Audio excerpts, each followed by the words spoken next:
Psalm 78, a maskil of Asaph. My people hear my teaching. Listen to the words of my mouth. I will open my mouth with a parable. I will utter hidden things, things from of old, things we have heard and known, things our ancestors have told us.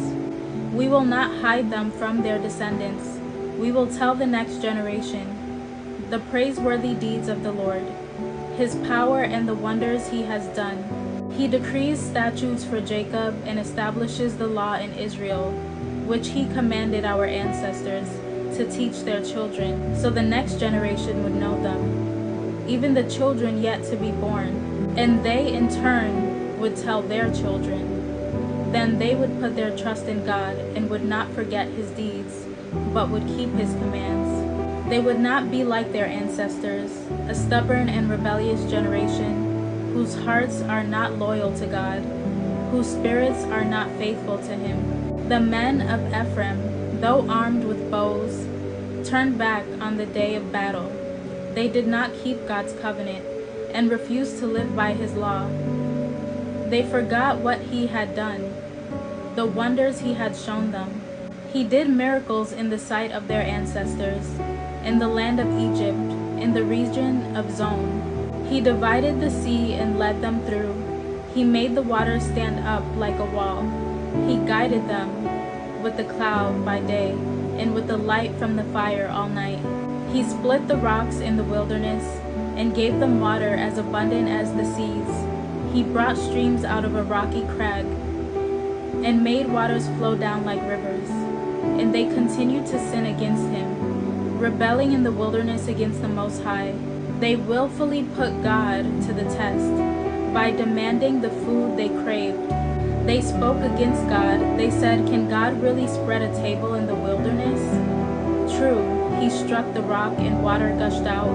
Streams flowed abundantly, but can He also give us bread? Can He supply meat for His people? When the Lord heard them, He was furious.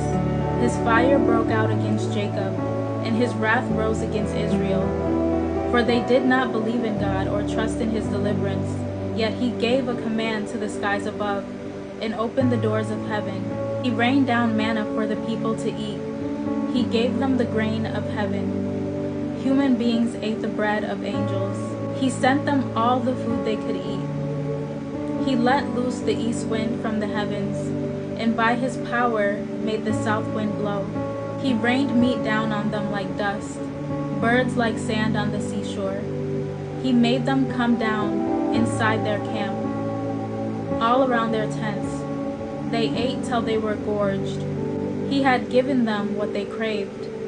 But before they turned from what they craved, even while the food was still in their mouths, God's anger arose against them. He put to death the sturdiest among them, cut down the young men of Israel. In spite of all this, they kept on sinning. In spite of His wonders, they did not believe. So He ended their days in futility, and their years in terror. Whenever God slew them, they would seek Him. They eagerly turned to Him. They remembered that God was their rock. The God Most High was their Redeemer. But they would not flatter Him with their mouths, lying to Him with their tongues. Their hearts were not loyal to Him. They were not faithful to His covenant. Yet He was merciful. He forgave their iniquities and did not destroy them. Time after time He restrained His anger and did not stir up His full wrath. He remembered that they were but flesh, a passing breeze that does not return. How often they rebelled against Him in the wilderness and grieved Him in the wasteland. Again and again they put God to the test. They vexed the Holy One of Israel. They did not remember His power, the day He redeemed them from the oppressor, the day He displayed His signs in Egypt, His wonders in the region of Zon. He turned their river into blood. They could not drink from their streams. He sent swarms of flies to devour them, and frogs that devastated them. He gave their crops to the grasshoppers, their produce to the locusts. He destroyed their vines with hail, and their sycamore figs with sleet. He gave over their cattle in the hail, their livestock to bolts of lightning. He unleashed against them his hot anger, his wrath, indignation, and hostility. A band of destroying angels. He prepared a path for his anger. He did not spare them from death, but gave them over to the plague. He struck down all the firstborn of Egypt, the first fruit of manhood, in the tent of Ham. And he brought his people out like a flock. He led them like sheep through the wilderness.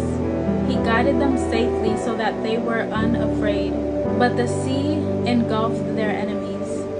And he brought them to the border of his holy land, to the hill country his right hand had taken. He drove out nations before them and allotted their hands to them as an inheritance. He settled the tribes of Israel in their homes, but they put God to the test and rebelled against the Most High. They did not keep his statutes. Like their ancestors, they were disloyal and faithless, unreliable as a faulty bow. They angered him with their high places. They aroused his jealousy with their idols. When God heard them, he was furious. He rejected Israel completely. He abandoned the tabernacles of Shiloh. He sent the ark of his might into captivity, his splendor into the hands of the enemy. He gave his people over to the sword. He was furious with his inheritance. Fire consumed their young men, and their young women had no wedding songs. Their priests were put to the sword, and their widows could not weep. Then the Lord awoke from his sleep, as a warrior wakes from the stupor of wine. He beat back his enemies, then put them to everlasting shame. Then he rejected the tents of Joseph. He did not choose the tribe of Ephraim, but he chose the tribe of Judah, Mount Zion, which he loved. He built his sanctuary like the heights, like the earth that he established forever. He chose David his servant and took him from the sheep pens.